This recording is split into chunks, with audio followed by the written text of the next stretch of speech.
오늘은 하나님께서 우리에게 주신 로마서 6장 3절에서 11절까지 말씀을 통해 그리스도와 함께 살다라는 제목으로 말씀의 은혜를 나누고자 합니다. 여러분, 오늘 앞서 광고했던 것처럼요, 우리 공동체 가운데 세례와 입교 예식이 있습니다. 5명의 세례자가 있습니다. 그 5명의 세례자 중에 4분은 오랜 세월을 지나오신 어르신들입니다. 젊은 시절을 참 많이 보냈습니다. 그리고 여러 가지 아픔과 상처의 시간들도 보냈습니다. 수많은 계절들도 보냈습니다. 그리고 인상의 끝자락처럼 여겨지는 그 자리에서 마침내 예수님이 나의 주님이십니다 고백하며 세례의 자리로 나오게 되었습니다.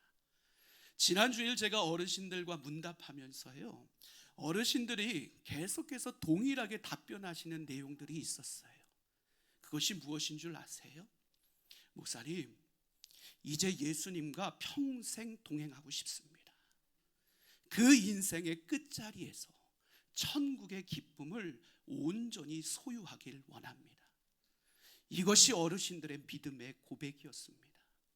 여러분, 누군가에게 그 인생의 끝자락, 너무 늦게 세례를 받는 것이라고 보여질 수도 있을 것입니다. 아니요, 늦은 세례가 아닙니다.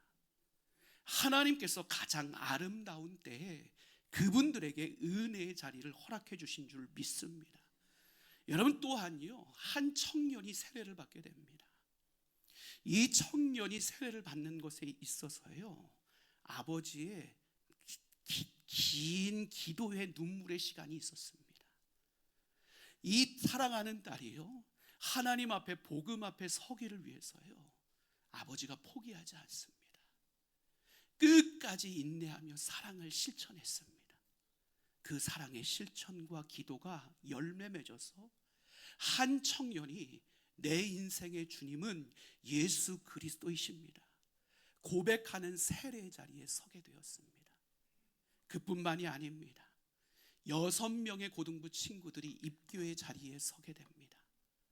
부모님의 보호 아래서 잘 성장했습니다. 교회 안에서 다듬어졌습니다. 말씀을 배웠습니다. 예배를 드렸습니다. 기도의 자리에서 하나님을 경험했습니다. 여러분, 그런 그들의 인생이 이제는 부모님을 의지하는 신앙이 아니라 자신들의 입술을 통해서 믿음을 고백하기 시작합니다. 주님이 나의 주님이십니다. 평생토록 예수와 동행하는 삶을 살아가겠습니다. 여러분, 은혜이지요.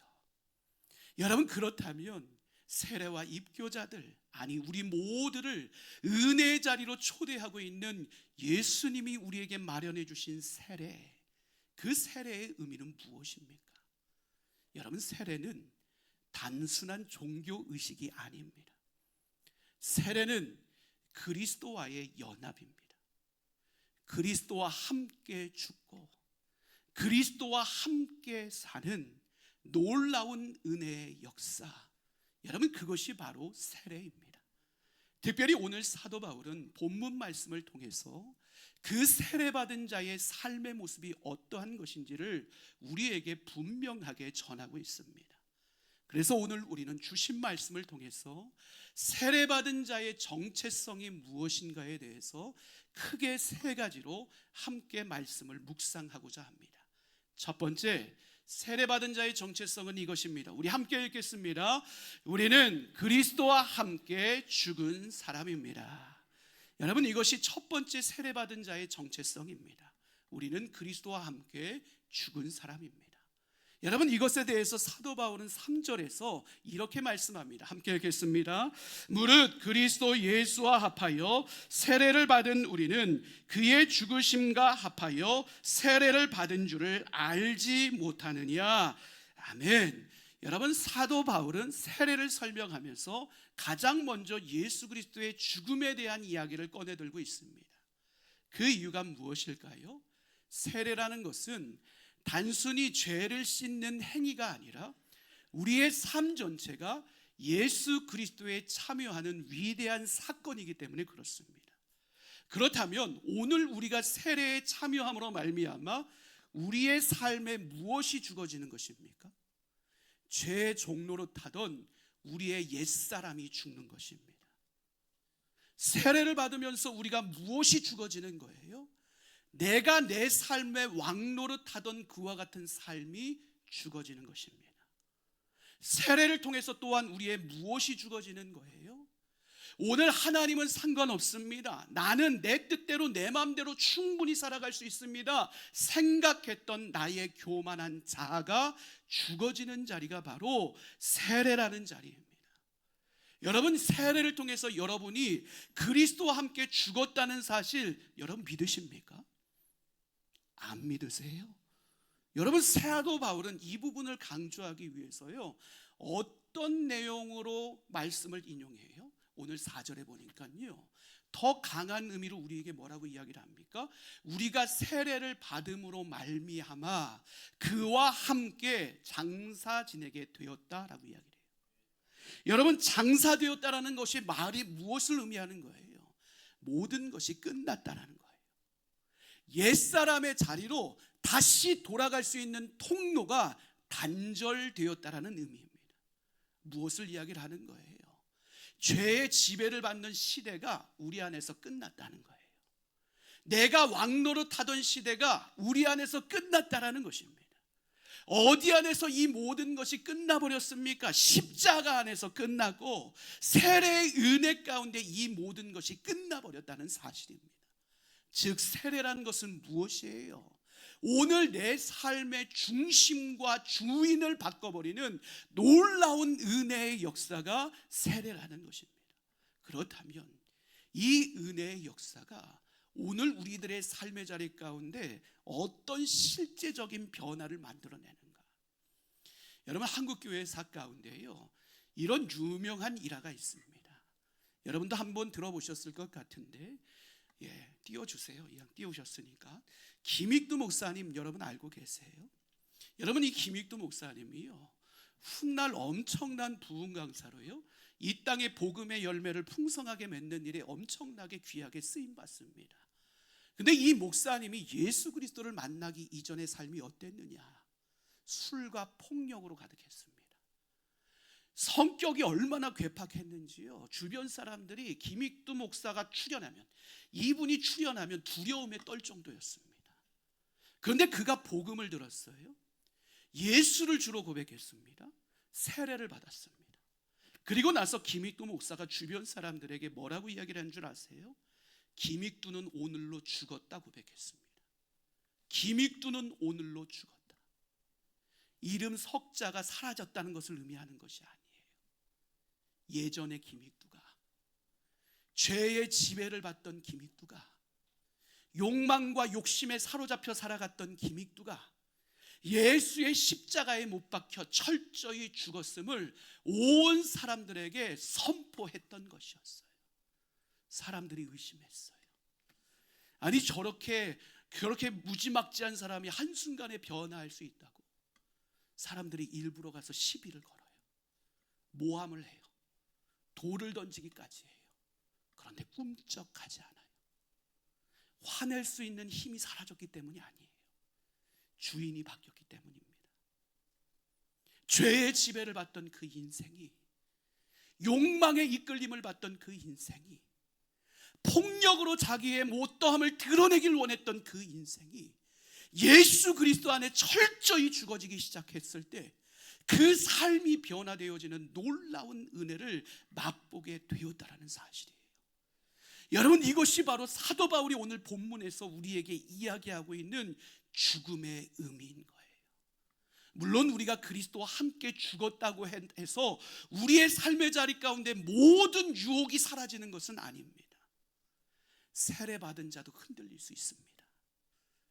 세례 받은 자도 넘어질 수 있습니다. 여전히 우리의 마음 가운데 죄의 소리가 크게 울릴 수 있습니다. 그런데 결정적으로 달라진 것이 있습니다. 여전히 죄의 소리가 우리의 마음을 울리고 있음에도 불구하고 그 죄의 소리가 이제는 더 이상 우리의 삶에 왕의 명령으로 들리지 않습니다. 끊임없이 우리의 귓가에서 유혹이 속삭이고 있는데 그 유혹이 이제는 더 이상 내 삶의 주인이 되지 않습니다.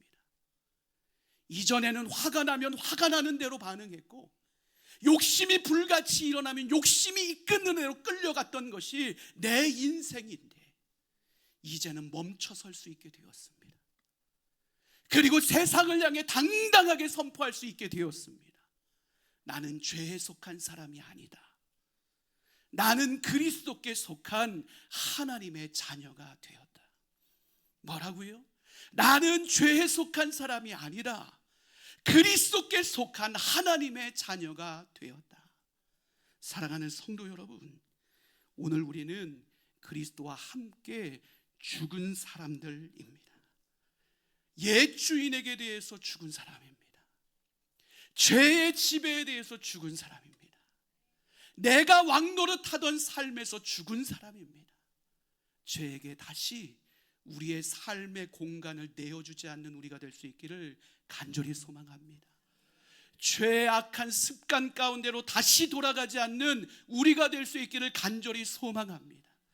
예수 그리스도와 함께 죽은 자답게 모든 죄와 유혹의 모든 소리들 가운데서도 믿음으로 응답하며 오늘을 살아낼 수 있는 저와 여러분의 삶이 될 수 있기를 주님의 이름으로 간절히 축원합니다. 세례를 통해서 우리 가운데 주어지는 정체성 두 번째, 그것은 이것입니다. 함께 읽겠습니다. 우리는 그리스도와 함께 살아난 사람입니다. 여러분, 복음은요 죽음으로 끝나지 않습니다. 세례는 분명 죽음의 사건이에요.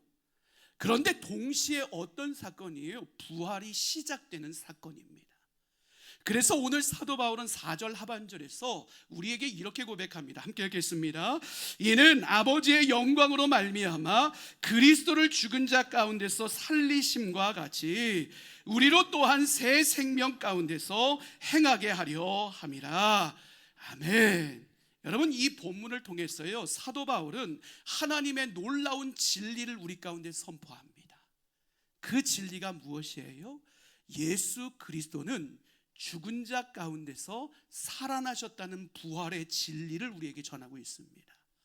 그런데 이 부활의 진리가 예수 그리스도 안에만 갇혀 있는 것이 아니라 부활의 생명이 오늘 우리의 삶의 자리 가운데도 하나님의 선물로 주어졌다는 사실을 사도 바울은 분명하게 선언하고 있습니다.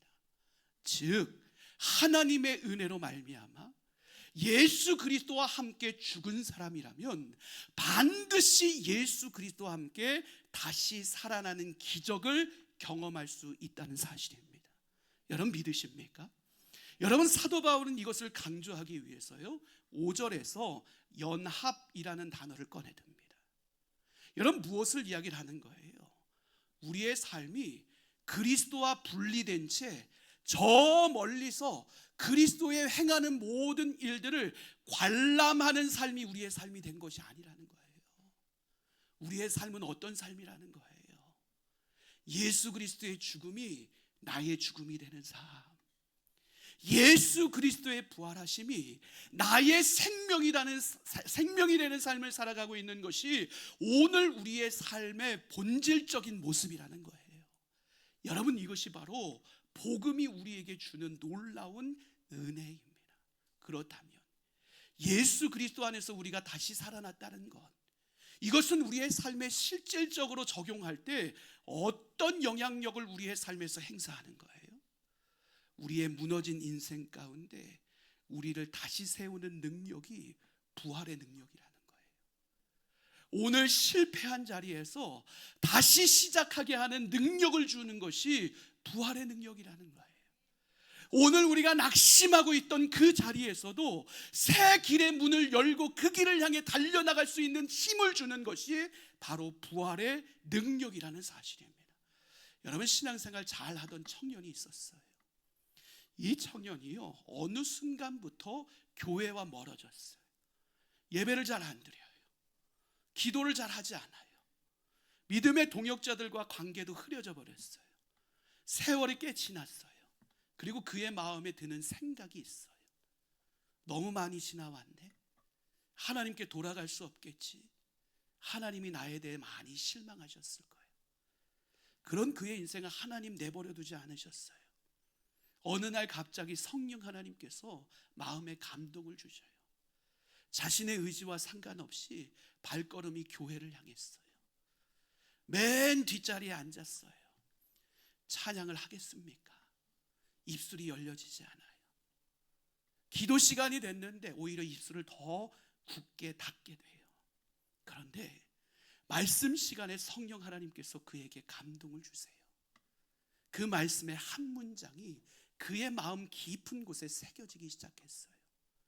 돌아오는 자에 대해 하나님은 책임을 물으시는 분이 아니라 그 모습 그대로 품어주시는 분이 하나님이시다.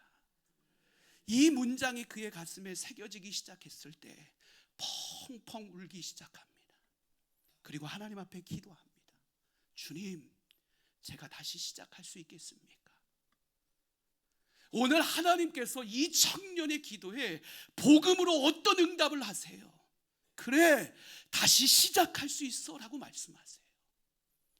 부활하신 예수 그리스도의 생명이 반드시 너를 다시 일으켜 세울 거야 라고 주님은 우리에게 말씀하고 있다라고요. 우리는 종종 과거에 묶여서 살아가요. 내 모습이 원래 이런데 나는 변화할 수 없어. 또 실패했잖아. 나는 어쩔 수 없어. 믿음이 연약한 자야. 하나님도 나를 포기할 수밖에 없을 거야. 아니요. 오늘 로마서 6장에서 우리에게 뭐라고 말씀하세요? 그리스도 예수 안에서 너는 이미 죽었고 그리스도 예수 안에서 다시 살아남으로 말미암아 너는 이미 새 생명을 살아내고 있는 보배롭고 존귀한 자라고 우리에게 분명하게 선언하고 있습니다. 사도 바울은 자기 자신의 선언이 아니라 이것이 바로 우리를 향한 복음의 분명한 선언인 것입니다. 사랑하는 성도 여러분, 오늘 우리는 새 생명의 은혜 가운데 살아가는 자들입니다. 이 새 생명의 은혜는 누구로부터 시작됩니까? 오늘 우리 안에 살아 역사하시는 예수 그리스도로부터 시작되는 거예요. 그러기에 오늘 우리가 예수 그리스도 안에 거하고 있다면 오늘 우리의 과거가 아무리 길어졌을지라도 우리는 다시 주님 앞으로 돌아올 수 있습니다. 오늘 우리의 상처와 실패가 너무 깊을지라도 오늘 우리는 주님의 이름으로 다시 일어설 수 있습니다. 오늘 우리의 죄책감이 너무 긴 시간 지속됐을지라도 오늘 우리는 복음의 능력 안에 다시 새로운 길을 시작할 수 있는 믿음의 사람들이 될 수 있음을 우리는 분명히 기억할 수 있어야 됩니다. 이 새 생명의 은혜가 오늘 우리의 삶에 충만하게 넘쳐 흐를 수 있게 되기를 주님의 이름으로 간절히 축원합니다. 이 새 생명은요, 단순히 우리가 죽음 이후에 얻게 되는 천국에서의 영생을 의미하는 것이 아닙니다. 이 새 생명은 오늘 우리가 일상에서 경험해야 될 은혜입니다. 우리의 예배 자리에서, 우리의 가정에서, 우리의 일터에서, 우리의 모든 관계 속에서, 그리고 오늘 우리가 순종의 발걸음을 내딛는 그 한 걸음 속에서 우리는 날마다 생명력 있는 삶을 살아갈 수 있어야 됩니다. 여러분, 오늘 우리는 주와 함께 다시 살아난 사람들입니다. 과거의 죄책감에 묶여있지 않기를 간절히 소망합니다. 낡은 습관으로 돌아가지 않기를 간절히 소망합니다. 부활의 산 소망 되신 예수 그리스도를 온전히 붙드는 삶을 살아갈 수 있게 되기를 간절히 소망합니다. 그분을 믿고 그분과 동행함으로 말미암아 쓰러지고 넘어진 다리에서 다시 일어나 소망으로 승리를 향해 열심으로 달려나갈 수 있는 저와 여러분의 삶이 될 수 있기를 주님의 이름으로 간절히 축원합니다. 세례받은 자의 마지막 정체성, 그것은 바로 이것입니다. 우리 함께 읽겠습니다. 우리는 하나님께 대하여 살아있는 사람입니다. 여러분, 사도 바울은요, 세례의 의미에 대해서 설명한 이후에요, 그 세례가 우리의 삶과 상관없는 것이 아니라 우리의 삶의 자리 가운데서 구체적으로 드러나야 되는 이야기임에 대해서 우리에게 언급해 주고 있습니다. 그 내용이 11절에 등장해요. 우리 11절 말씀 함께 읽도록 하겠습니다. 이와 같이 너희도 너희 자신을 죄에 대하여는 죽은 자요 그리스도 예수 안에서 하나님께 대하여는 살아있는 자로 여길지어다. 아멘. 여기서 중요한 표현이요, 마지막에 있는 여길지어다입니다. 여러분, 이 여길지어다라는 단어는요, 단순히 상상하다, 단순히 그냥 그대로를 받아들여라, 이런 의미가 아닙니다. 보다 더 깊은 의미가 있는데요, 하나님이 행하신 일을 믿고 그 진리에 근거하여 자신을, 새롭게 된 자신을 바르게 이해해라 라는 것이 원어적 의미에 담겨져 있습니다. 여러분은 여러분을 어떻게 이해하고 계세요? 많은 사람들이요, 자신의 삶에 대해서 감정으로 자신을 이해합니다. 자신이 기분 좋으면 만사가 형통해요. 모든 것이 행복해요. 그런데 자신의 기분이 나쁘면 어때요? 관계가 끊어져요. 심지어 하나님과의 관계마저 멀어지게 됩니다. 감정이 내 삶을 지배하고 그 감정으로 내 삶이 어떠한지를 평가하고 이해하는 삶이에요. 어떤 사람들은요, 성공과 실패로 자신을 이해합니다. 성공하면 기뻐요. 행복해요. 만족해요. 그런데 단 한 번의 실패의 자리에 있으면 나는 안 돼, 스스로를 자책해요. 여러분, 이처럼 성공과 실패로 자신을 이해하는 사람들이 있어요. 또 어떤 사람들은요, 사람들의 평가로 자신을 이해하는 사람들이 있습니다. 사람들이 인정해주면 그것이 행복이에요. 그런데 사람들이 인정해주지 않으면 나는 가치 없는 사람이라고 스스로 판단해요. 여러분, 이와 같이 다양한 이해함 속에서 오늘을 우리는 살아갑니다. 성도는요, 감정으로 자신을 판단하는 사람이 아닙니다. 성도는 성공과 실패로 자신을 규정하는 사람이 아닙니다. 성도는 사람들의 평가로 자신들의 삶의 방향을 결정하는 사람들이 절대로 아닙니다. 성도는 복음으로 자신의 삶을 해석하는 사람들입니다. 과거가 나를 규정할 수 있는 것이 아니라 십자가의 은혜가 나를 규정할 수 있는 것입니다. 사람들의 평가와 나의 연약함이 나를 규정하는 것이 아니라 오늘 우리의 삶을 향한 하나님의 선언이 나를 규정하는 삶을 살아가는 것, 그것이 성도의 삶입니다. 왜요? 우리가 실패했을지라도, 넘어졌을지라도 그것이 끝이 아니라 부활의 산소망의 주님은 우리 안에 새 역사를 이루시는 분이시기 때문에 그렇습니다. 그러게 우리가 오늘 세상 가운데 당당하게 고백할 수 있는 것이 무엇입니까? 나는 죄의 종이 아니다. 나는 과거의 포로가 아니다. 나는 실패와 절망 가운데 패배자가 아니다.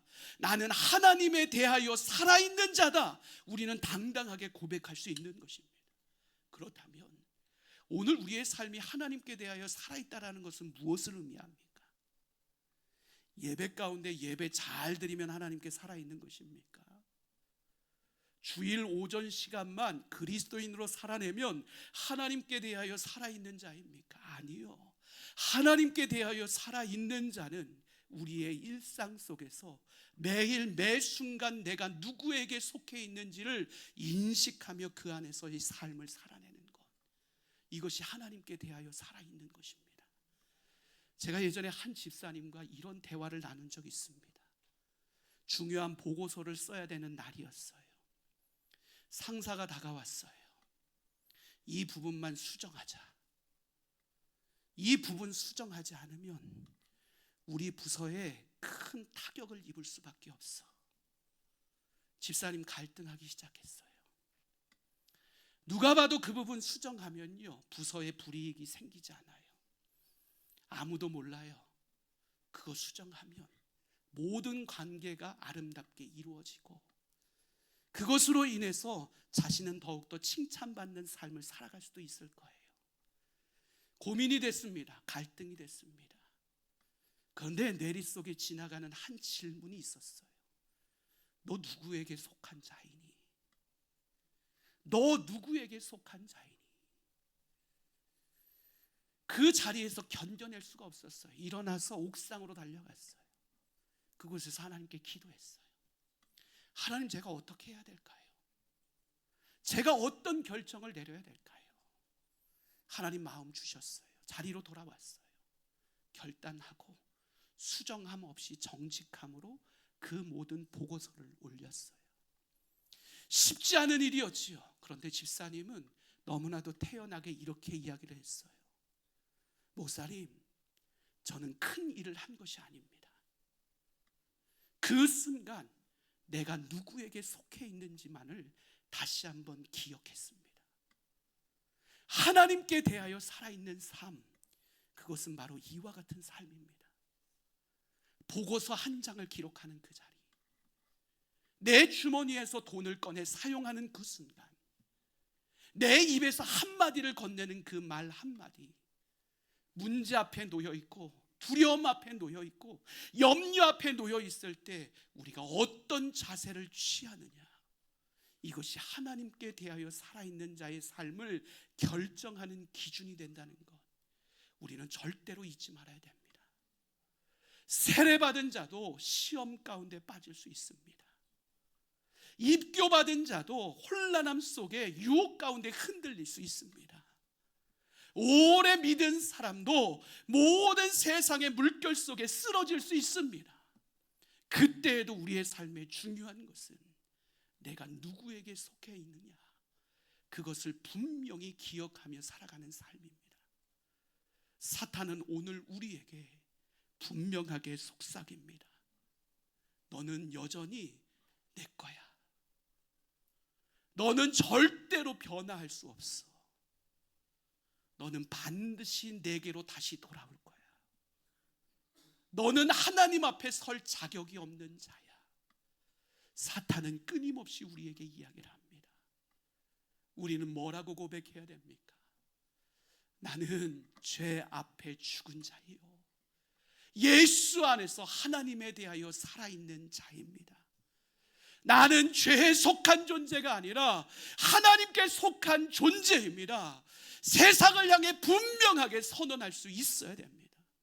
여러분, 이것이 바로 우리가 싸워내야 될 믿음의 선한 싸움인 것입니다.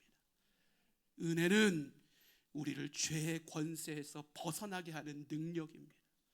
그러니 오늘 사도 바울이 어떤 질문을 던져요? 1절 말씀에 이렇게 질문합니다. 함께 읽겠습니다. 그런즉 우리가 무슨 말을 하리요? 은혜를 더하게 하려고 죄에 거하겠느냐? 이 질문에 대한 명확한 답을 2절에서 이렇게 제시합니다. 함께 읽겠습니다. 그럴 수 없느니라. 죄에 대하여 죽은 우리가 어찌 그 가운데 더 살리요? 아멘. 은혜를 받았다는 것, 죄를 마음껏 지어도 된다는 것을 의미하는 게 아닙니다. 은혜를 받았다는 것, 내가 죄 지은 것에 대한 변명의 도구가 생겼다는 것을 의미하는 것이 아닙니다. 은혜를 받았다는 것, 죄의 권세에서 벗어나 하나님께로 온전히 나아갈 수 있는 능력을 얻은 것이 바로 은혜 받은 것의 증거물입니다. 넘어질 수 있습니다. 하지만 넘어진 자리에 있을 수 없습니다. 실패할 수 있습니다. 그런데 그 실패가 우리의 삶의 정체성이 되어서는 안 됩니다.